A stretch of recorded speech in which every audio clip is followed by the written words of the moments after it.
سیاسی جماعتوں کے قائدین کا مل کر حکومت بنانے کا اعلان۔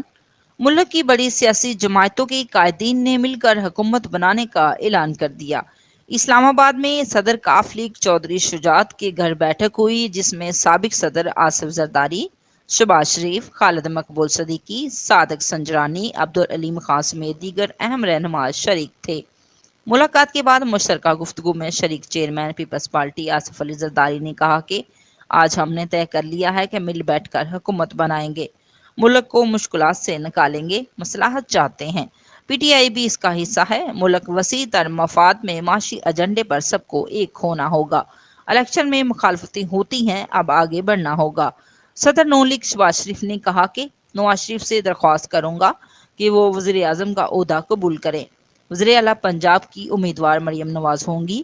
ہمارے لیے جتنا بڑا چیلنج ہے مہنگائی اور بے روزگاری کا خاتمہ کرنا ہے، استحکام کے لیے مل کر کام کرنا ہے۔ ن لیگ کو ووٹ دینے کے فیصلے پر سب کا مشکور ہوں۔ ہمارے پاس اب 2/3 اکثریت ہے۔ پی ٹی آئی کے آزاد اراکین کے پاس اکثریت ہے تو لے آئیں، تمام فیصلے مشاورت سے ہوں گے۔